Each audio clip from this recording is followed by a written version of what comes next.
This is Joby Aviation on the monthly chart, and you can see after the huge rally in price, price has retraced at the 61.8% retracement. However, today we are seeing bids as the company announced plans to set up its first scaled aircraft production facility in Dayton, Ohio.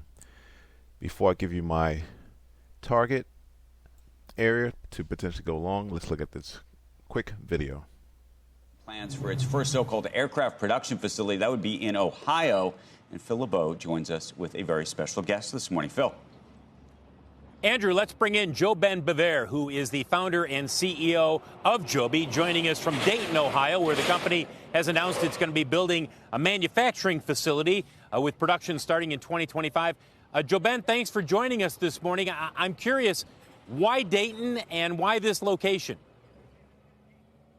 Good morning, Phil. It's incredible to be with you. I'm here in the Wright brothers' home, and the Wright brothers made the impossible possible, and they brought aviation to us all. And it's incredible to be here in Dayton, to be selecting Ohio for our first scale manufacturing facility. Dayton is home to Wright-Patterson Air Force Base, where the Air Force allocates more than 40% of its funding. It's also home to an incredible aviation workforce. Ohio provides more parts to Boeing and Airbus than any other state. It's third in the nation for manufacturing, and that's really critical as we look to where we're going to site our manufacturing facility. And in addition, the incentive package that both the state and local community provided was really spectacular. And finally, our key partner, Toyota, has its largest North American manufacturing location just down the road from us here. All good reasons. You know, JoeBen, it wasn't long ago you guys received FAA certification to begin flight testing with your prototype eVTOL. And I'm curious, how often are you doing these test flights, and what are you learning so far? Yeah, we are flying regularly and making really spectacular progress. And since we last talked, we rolled our first aircraft of our pilot manufacturing line in Marina, California. It really demonstrates the momentum that we have as we are scaling this technology. And we're so excited about the progress we're making on certification with the FAA.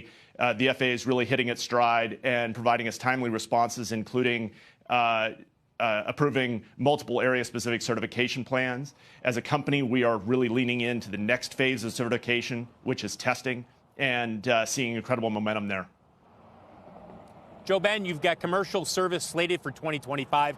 Do you still expect most of the early air taxi rides, if you want to use that term, to be to and from airports, or are you expecting it to be in other urban locations, maybe not necessarily going to an airport?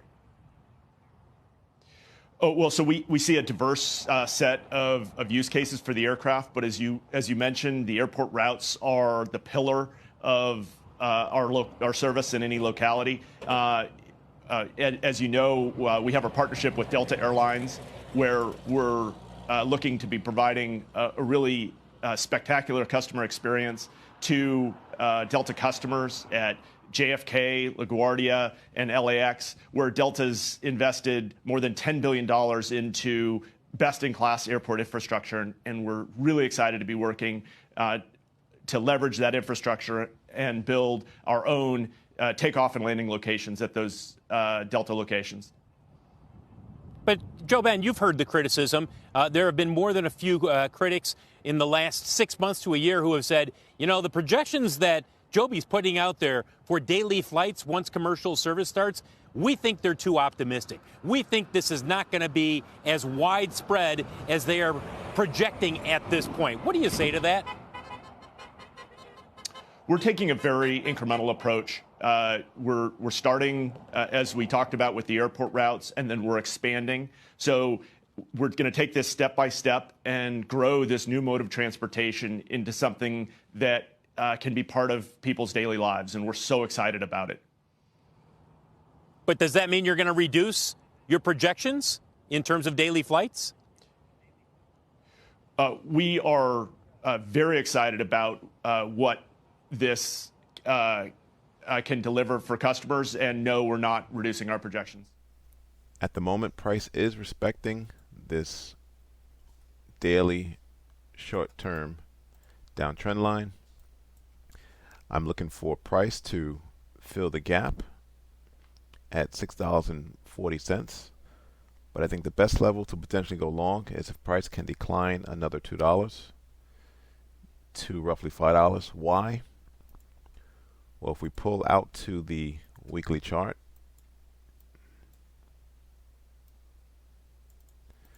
that was the origin of the breakout from the sideways price action that occurred from May going back to October of last year. So look for price to continue to move down. I do love the 88.6 retracement. However, look to potentially go long at the $5 area where pass that was resistance and support and now serves as a breakout. Thanks for watching. Subscribe. Please like the video.